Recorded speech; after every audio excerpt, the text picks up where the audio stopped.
Hello दोस्तों, स्वागत है आप सभी का एक और नई वीडियो में। आज मैं आप सभी के लिए एक बार फिर से लेके आ गया हूँ सब्सक्राइबर्स की भेजी कुछ सच्ची डरावनी कहानियाँ। तो चलिए दोस्तों, बिना टाइम वेस्ट किए सीधा कहानियों पर आता हूँ। अगर आपको भी अपनी कहानियाँ मेरे तक पहुँचानी है तो आप स्क्रीन पर दिख रहे नंबर या फिर मेरी इंस्टाग्राम आईडी पर मुझे मैसेज करके बता सकते हैं। अब मैं बढ़ता हूँ आज की पहली कहानी की तरफ। मेरा नाम मीना है और मैं उत्तराखंड की रहने वाली हूँ। दरअसल मेरे पास एक ख़ास तरह की शक्ति है।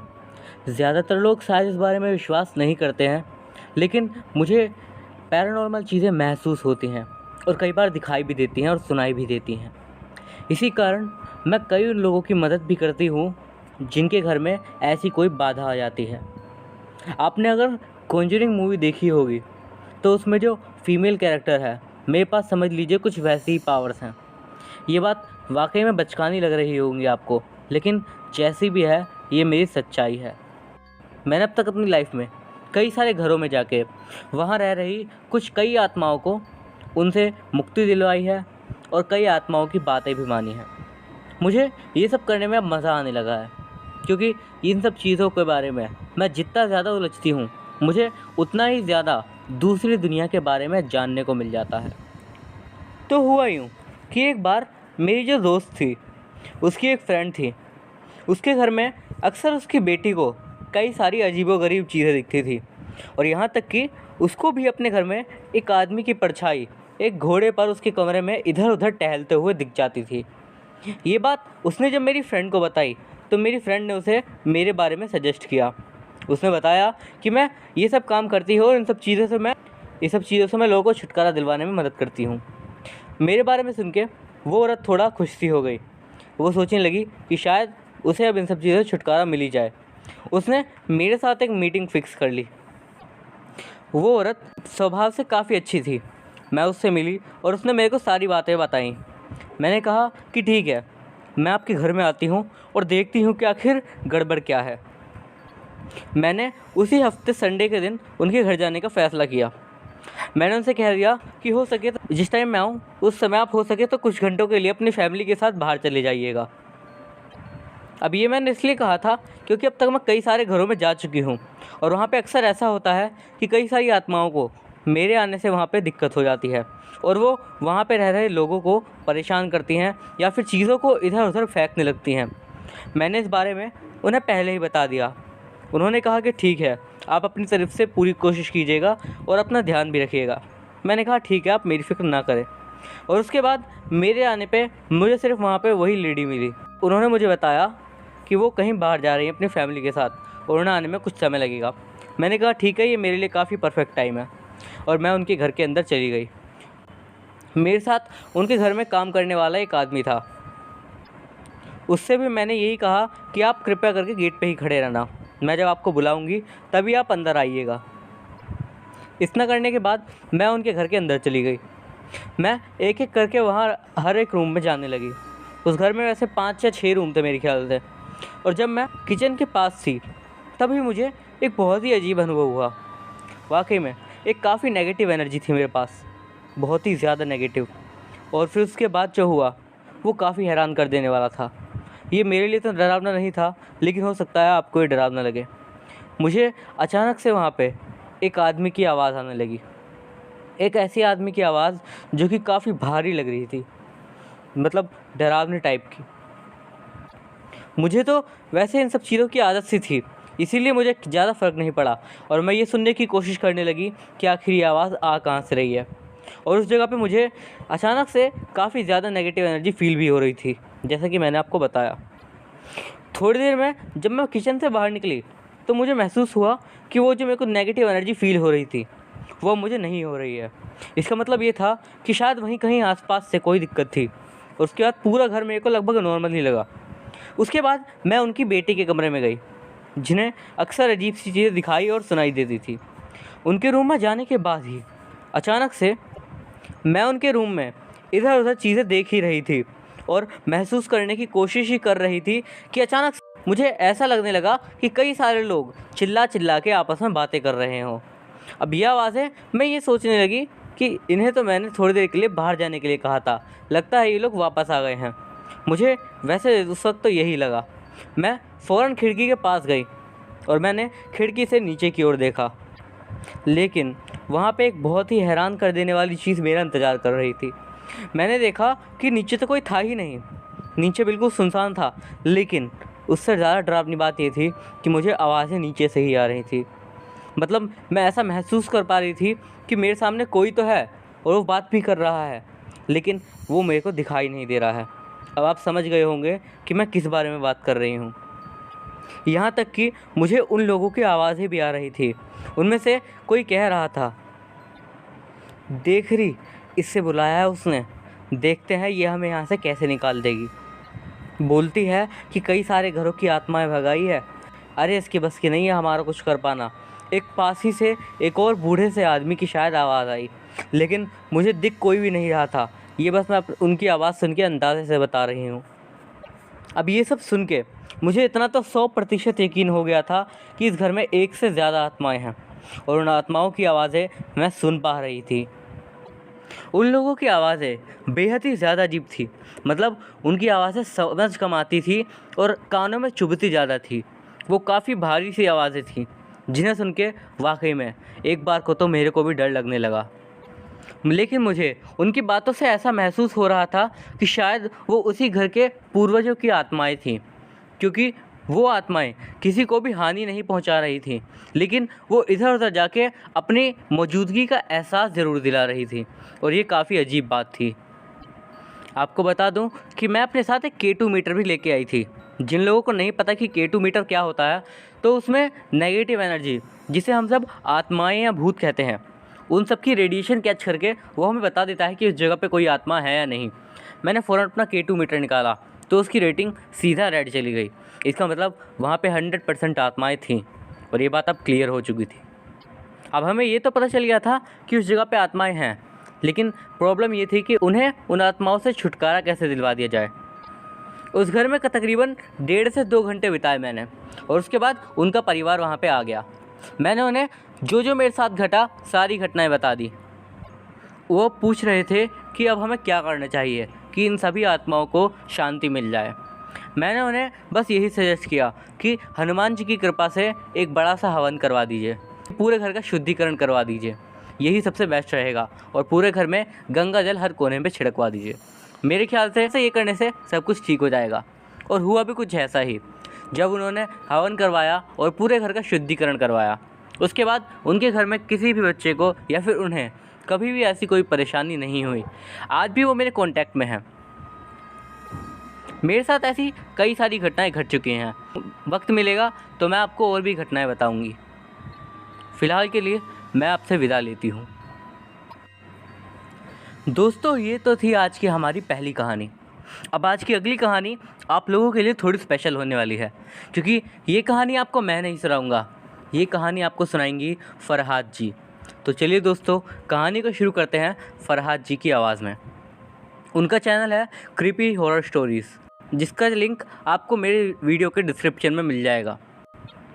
तो चलिए अब सुनते हैं एक कहानी उन्हीं की ज़ुबानी। मेरा नाम सिद्रा सहार है और मेरी उम्र 15 साल की है। मैं हमेशा से जन्नात के वजूद से इनकारी रही और हमेशा इनका मजाक उड़ाती रही। लेकिन मुझे मेरी माँ ने एक वाक़या बताया था जो आज तक मेरे दिमाग में है और मैं किसी नतीजे पर ना पहुँच पाई। मेरी माँ ने कहा था कि 2 साल पहले हमारे पड़ोस में एक ख़ानदान आबाद था। इनकी एक बेटी थी जिसकी उम्र 18 साल के आसपास थी। वो रोज़ाना लड़की रात को इशा की नमाज के बाद पानी भरने के लिए उठती। इनके घर में एक कोर्टयार्ड था और पानी का नलका घर के एक कोने में दरख्त के नीचे था। घर के सारे फर्द सो रहे होते और वो पानी भरती और पानी भरकर सो जाती। एक दिन लड़की का बाप रात को देर से घर आया तो उसने देखा कि इसकी बेटी नलके से पानी भर रही है। इसने बेटी को सलाम किया और कमरे में दाखिल हो गया, लेकिन अंदर जाकर इसका मुंह हैरत से खुला रह गया क्योंकि इसकी बेटी सामने चरपाई पर सो रही थी। वो भागकर बाहर गया, लेकिन बाहर कोई नहीं था। इसने सब घर वालों को उठाया और इनको इस वाक़े के बारे में बताया, लेकिन घर वाले ये कहकर सो गए कि शायद थकावट की वजह से आपको वहम हुआ है, सो जाइए। और इस तरह घर वाले इस वाक़े को भूल गए। इस तरह कुछ अरसे के बाद एक रात वो लड़की पानी भरने नलके पर गई तो इसके घर वालों ने उसकी चीख सुनी। सब घर वाले उठकर बाहर गए, लेकिन लड़की घर पर नहीं थी। काफ़ी तलाश के बाद लड़की को बेहोशी की हालत में घर से थोड़ा दूर वीराने में पाया गया। घर वाले लड़की को उठा कर ले आए। इसको होश में लाया गया तो लड़की ने बताया कि वो पानी भर रही थी, तो इसको किसी ने टांग खींची और इसे ज़ोर से ज़मीन पर मारा। खैर, घर वालों ने फिर इस बात को लड़की का वहम करके टाल दिया और बात आई गई हो गई। लड़की शायद किसी चीज़ से डर गई होगी, लेकिन इस वाक़े के कुछ दिनों बाद लड़की की टांग सूखना शुरू हो गई और घर वालों को मजबूरन इसकी टांग कटवानी पड़ी। अब इन घर वालों की हरकत मशकूक हो गई थी और वो घर से बाहर कम ही निकलते थे, और अचानक ही वो लड़की इस घर से गायब कर दी गई, जो आज तक इस बात का पता न चल सका कि लड़की किधर गायब करवा दी गई। इसके घर वाले घर छोड़कर चले गए। अब वहाँ मार्केट बन रही है जहाँ पहले उनका घर था। दोस्तों, कैसी लगी आपको फरहाद जी की कहानी? अगर अच्छी लगी तो डिस्क्रिप्शन में दिए हुए लिंक से उनके चैनल पर जाएं और उनके चैनल को भी सब्सक्राइब कर दीजिए और अपना प्यार दिखाइए। वो काफ़ी अच्छी हॉरर स्टोरीज़ लेके आती हैं।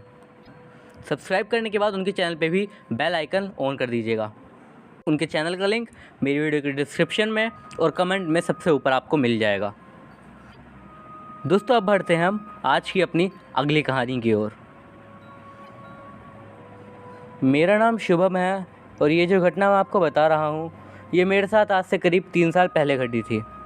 बात है शायद जनवरी या फरवरी महीने की और साल था 2017। ये घटना काफ़ी हैरान कर देने वाली है और मेरे लिए तो ये मेरी नींद उड़ाने वाली घटना है। दरअसल बात यह है कि उस टाइम पे मैं दूसरे शहर में गया हुआ था। वहाँ पे वेल्डिंग का काम सीख रहा था और उसी दौरान मैं अपनी पढ़ाई को भी कंटिन्यू करा हुआ था। कुछ कारणों से मैं आपको जगह का नाम तो नहीं बता सकता, लेकिन अब मैं सीधा आपको घटना बताता हूँ। तो हुआ यूँ कि एक रात की बात है, मुझे मेरे दोस्त का फ़ोन आया। मैं आपको अपने दोस्त का असली नाम तो नहीं बता सकता, तो अब से मैं उसे राम कह के बुलाता हूँ। मुझे राम का फ़ोन आया। उसने मुझसे कहा कि क्या भाई अकेले अकेले सो रहा है, आज आप मेरे घर पे। मैंने कहा ठीक है यार, क्योंकि मैं भी वहाँ पे अकेला ही रहता था और वो भी। तो उसने कहा कि चल यार एक रात के लिए मेरे घर पे आके सो जा। मैंने कहा ठीक है भाई, आ जाता हूँ। उसके बाद मैं उसके घर पे चला गया। वहाँ पे जाने के बाद हम दोनों ने आराम से खाना वाना खाया और अब जब दो दोस्त मिले थे तो वहाँ पे शराब का चलना तो लाजमी था। हम दोनों ने ही शराब भी, लेकिन इतनी नहीं कि हम अपने होश ही खो जाएं। उसके बाद कुछ ऐसी घटनाएं घटी हमारे साथ जिसने हमारी शराब का पूरा नशा एक ही बार में उतार दिया। मेरे ख्याल से वक्त था रात के करीब 10 बजे के आसपास का, जब हम आराम से सोफ़े के ऊपर बैठे हुए थे। अचानक से वहाँ पे हमें काफ़ी अजीब आवाज़ें सुनाई देने लगी। आवाज़ें थी छोटी छोटी लड़कियों की। मेरे ख्याल से 4 या 5 साल की बच्चियों की आवाज़ थी, और एक नहीं कई सारी। और हैरानी की बात तो ये थी कि वो आवाज़ें अंदर की तरफ से आ रही थी, अंदर वाले रूम में से। अब ऐसा अगर किसी के साथ भी हो तो एक बार को तो वो यही सोचेगा कि ये शायद उसका वहम है, और ऊपर से हमने उस वक्त तो शराब भी पी रखी थी, तो हमने एक बार को तो यही सोचा अरे यार छोड़, वहम है। लेकिन ये आवाज़ें बंद नहीं हुई, ये आवाज़ें लगातार आती रहीं। और हैरानी की बात तो ये थी, हमें केवल आवाज़ें आ रही थी, लेकिन उनकी भाषा हमारी समझ से परे थी।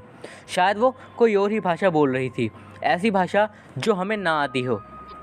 अब जब काफ़ी देर तक ये आवाज़ें बंद नहीं हुई तो अब हमें ये बात पे यकीन होने लगा, नशे में तो हैं, लेकिन ये जो आवाज़ें हमें सुनाई दे रही हैं ये नशे का असर नहीं, बल्कि ये आवाज़ें सच में हमें सुनाई दे रही हैं।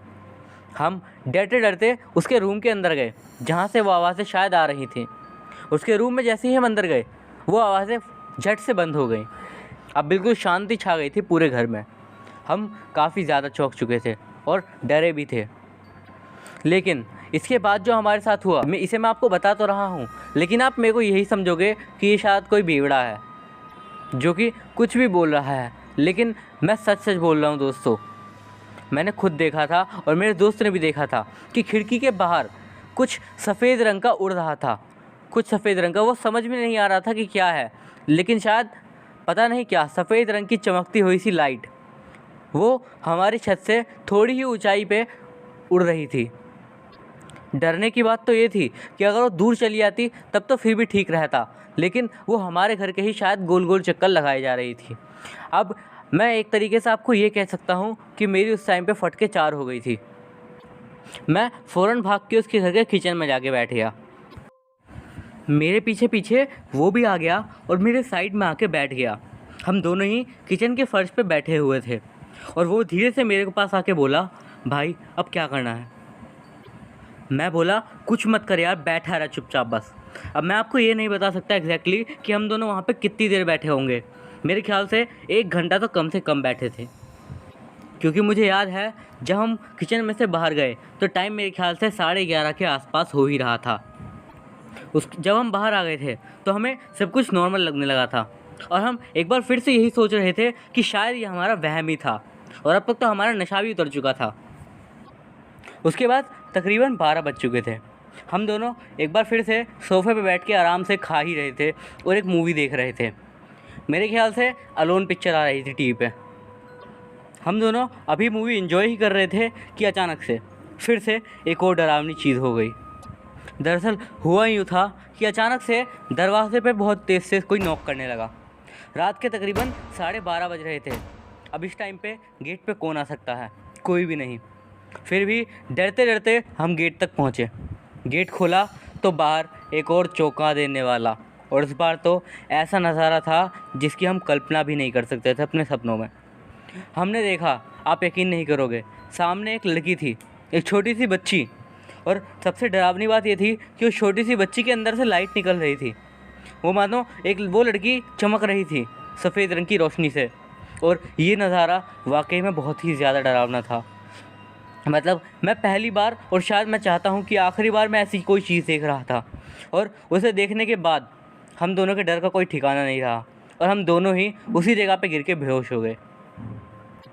अगले दिन जब सुबह सुबह आँख खुली तो हमने देखा कि उसके घर के पड़ोसी हमारे आसपास खड़े हुए थे और वो हमसे पूछने लगे कि आखिर क्या हो गया, तुम लोग ऐसे गेट पे क्यों पड़े हुए थे। हमने उन्हें रात वाली सारी बातें बताई और उन्होंने अंदर देखा कि शायद दारू की बोतल पड़ी हुई थी, तो उन्होंने तो वही समझा कि हम दारू पी के उल्टी सीधे बातें कर रहे थे। लेकिन असल बात तो मैं ये कह रहा हूँ कि अगर वहम होता तो मेरे ख्याल से 1 या 2 बार ही होता, लेकिन जो चीज़ हमने पूरी रात लगभग महसूस करी थी कल, वो मेरे ख्याल से वहम नहीं हो सकता। और मैं अब भी यही मानता हूँ कि वो बिल्कुल सच था और मैंने अपनी आँखों से उसे देखा था। सच बताऊँ तो उस दिन के बाद से मैं अपने दोस्त के घर पे कभी नहीं गया, और मुझे ये भी नहीं पता कि मेरे दोस्त ने उस लड़की को फिर से देखा या नहीं देखा। लेकिन मैं ये नहीं जानता कि वो लड़की उस रात पे वहाँ पे क्या करने के लिए आई थी। क्या वो कोई हवा थी जिसे लोग कहते हैं कि वो अक्सर इधर से उधर घूमती रहती हैं? अब ये तो वही जाने। लेकिन इतना ही मैं मानता हूँ, इस घटना के बाद से मैं ये मानने लगा हूँ कि वाकई में अगर भगवान होते हैं तो भूत भी होते हैं। दोस्तों, अब हम बढ़ते हैं आज की हमारी आखिरी घटना की ओर। ये घटना हमें भेजी है राहुल साहनी ने। और दोस्तों, ये घटना एक ऐसी घटना है जो मुझे पर्सनली मेरे दिल को छू गई। ये घटना एक ऐसी घटना है जिसमें एक परिवार का अपने परिवार के सदस्य के लिए प्यार का जताना दिखाया गया है, और ये बिल्कुल सत्य घटना है जो कि राहुल जी ने हमारे साथ शेयर की है, तो मैं उनको धन्यवाद कहना चाहूँगा। अब मैं आपको बताता हूँ कि आखिर घटना क्या है। मेरा नाम राहुल है और मैं मुंबई का रहने वाला हूँ। ये जो घटना मैं आपको बता रहा हूँ, ये हो सकता है मेरी ज़िंदगी का शायद सबसे दुख भरा समय था। दरअसल इस सब की शुरुआत हुई थी 2005 में, जब मेरे पापा को डॉक्टर्स ने बताया कि उनके लीवर में काफ़ी ज़्यादा ख़राबी आ गई है, और इस तरीके से अगर वो लगातार शराब कंटिन्यू करते रहेंगे तो उनके आने वाले 2 या 3 सालों में ही मौत हो जाएगी। ये बात जब सबको पता चली तो हम सब बहुत ही ज़्यादा परेशान हो गए और सब रोने लगे। लेकिन हमने जैसे तैसे करके पापा की वो आदत छुड़वाई और हमारे पापा जिए, अच्छे समय तक जिए। लेकिन कहते हैं ना कि वक्त कभी भी बदल जाता है। इसी तरीके से 8 साल बीत गए और मुझे आज भी वो तारीख याद है, 4 जुलाई 2023। हफ्ते ही रहा। उस दिन हम लोग पार्क में गए हुए थे। आराम से पूरी फैमिली घूम के अपने घर आ गई और सभी लोग काफ़ी अच्छे से घर पे आराम से बात कर रहे थे। अचानक से पापा को चक्कर आया और वो गिर पड़े। उन्हें हम लोग फ़ौरन डॉक्टर के पास लेके गए। डॉक्टर ने कहा कि इनकी लीवर में कोई दिक्कत आ रही है। हमने कहा ठीक है। उसके बाद हम उन्हें हॉस्पिटल में लेके गए। वहाँ पे डॉक्टर्स ने कई सारे टेस्ट किए और उन्हें वहीं पे एडमिट कर लिया। उसके बाद डॉक्टर ने एक ऐसी खबर दी जिसे सुन के हम सबके होश उड़ गए और रातों की नींद भी। डॉक्टर्स ने बताया कि मेरे पापा के लीवर के साथ साथ उनकी दोनों किडनियाँ भी ख़राब हो रही हैं और अब वो ज़्यादा से ज़्यादा 1 हफ़्ता ज़िंदा रह पाएंगे। ये खबर एक ऐसी खबर थी जिसने हमारी पूरी ज़िंदगी ही बदल दी। आप ये शायद अंदाज़ा भी ना लगा सकते हो कि पिता का होना कितना ज़रूरी है और मेरे सर से उन्हीं का हाथ जाने वाला था। और सबसे ज़्यादा दर्दनाक बात तो ये थी कि मेरे पापा की मौत के बारे में मुझे पता चल चुका था और किसी के बारे में ऐसा पता चलना और उसके बाद उनका धीरे धीरे वक्त का गुजरना, ये बहुत ही ज़्यादा दर्दनाक होता है। खैर, डॉक्टर से हमने रिक्वेस्ट करी कि उन्हें आखिरी कुछ दिन हमारे घर पे ही रहने दिया जाए। डॉक्टर ने भी उन्हें डिस्चार्ज कर दिया और हमारे घर में ही ऑक्सीजन टैंक लगा दिया और वहीं पे उसके बाद शुरू हुआ रिश्तेदारों का आने का सिलसिला। सभी लोग उनके जाने से पहले उनसे एक आखिरी बार मिलना चाहते थे। मैं काफ़ी उदास पूरे टाइम इधर से उधर कोने में बैठा रहता था और आखिरकार कुछ ही दिनों में वो रात आ गई। अचानक से मेरे पापा कोमा के अंदर चले गए और शायद अब यहीं से वो अपनी आखिरी यात्रा पे जाने वाले थे। हुआ भी कुछ ऐसा ही। उसके 2 रात बाद ही मेरे पापा की डेथ हो गई। ये हमारे लिए सबसे ज़्यादा दर्दनाक समय था। उनकी फ्यूनरल के वक्त मैंने उनके कान में बताया कि मैं उनसे कितना प्यार करता था और मुझे उनकी कितनी ज़्यादा याद आएगी। उसके बाद धीरे धीरे समय कटने लगा, जो कि हम सब के लिए बहुत ही ज़्यादा मुश्किल था। लेकिन उसके बाद वाकई में मुझे पता चल गया कि मेरे पापा मुझसे कितना ज़्यादा प्यार करते थे। दरअसल हो सकता है कि आप इस बात पे यकीन नहीं करो, लेकिन हमारे घर में एक छोटी सी स्क्रीन वाला मानक डिवाइस टाइप का है और वो रात के टाइम पे गुड नाइट और सुबह के टाइम पे गुड मॉर्निंग बोलता था। लेकिन दोस्तों, अचानक से मेरे पापा के जाने के कुछ दिन बाद उस डिवाइस में गुड बाय दिखने लगा। आप में से कई लोग इस बात को झूठ समझोगे, लेकिन ये मैं सच कह रहा हूँ। उस डिवाइस में अगले 2 दिन गुड बाय लिखा रहा। पहले तो हमें कुछ भी समझ नहीं आया क्योंकि वो डिवाइस पिछले काफ़ी समय से बंद पड़ा था, लेकिन अचानक से वो यूँ ब्लिंक हुआ और उस पर गुड बाय शो होने लगा। ये मेरा पापा का शायद प्यार ही था जो कि हमें जाने से पहले एक बार गुड बाय कर रहे थे। और जब 2 दिन तक ये लगातार होता रहा, उसी रात को मैंने अपने पापा को अपने सपनों में देखा। मेरे सपने में मेरे पापा आए थे। वो मेरे पास मेरे बेड के पास खड़े थे और मेरे माथे पर हाथ फेरे थे। उसके बाद इससे पहले कि मैं उनसे कुछ बात कर पाता, वो मेरे सामने ही मेरी आंखों के सामने से गायब हो गए। ये मेरी ज़िंदगी का सबसे एक तरीके से दुखद लम्हा था, लेकिन ये मेरे पापा का प्यार ही था। वो आखिरी बार जाने से पहले भी मुझसे एक बार मिलने आ गए और ये मेरे लिए काफ़ी ज़्यादा खुशी की बात थी। इस घटना को 7 साल बीत चुके हैं, लेकिन जब भी मैं इस घटना को याद करता हूँ, मेरी आंखों में से आंसू खुद ब खुद आ जाते हैं। बस आशा यही है कि मेरे पापा जहाँ भी हों, बस अच्छे से हों। तो दोस्तों, ये थी हमारी आज की कुछ कहानियाँ। अगर आपको ये वीडियो अच्छा लगा हो तो इस वीडियो को लाइक ज़रूर कीजिएगा। इस वीडियो के लाइक एम रखते हैं 450 लाइक्स का। और दोस्तों, अगर आपको और भी हॉरर स्टोरीज सुननी है तो आप क्रीपी हॉरर स्टोरीज चैनल को भी सब्सक्राइब कर लीजिएगा, जिनका लिंक मेरी वीडियो के डिस्क्रिप्शन में आपको मिल जाएगा। मैं अभिषेक मिलता हूँ आपसे अगली वीडियो में। तब तक के लिए गुड बाय।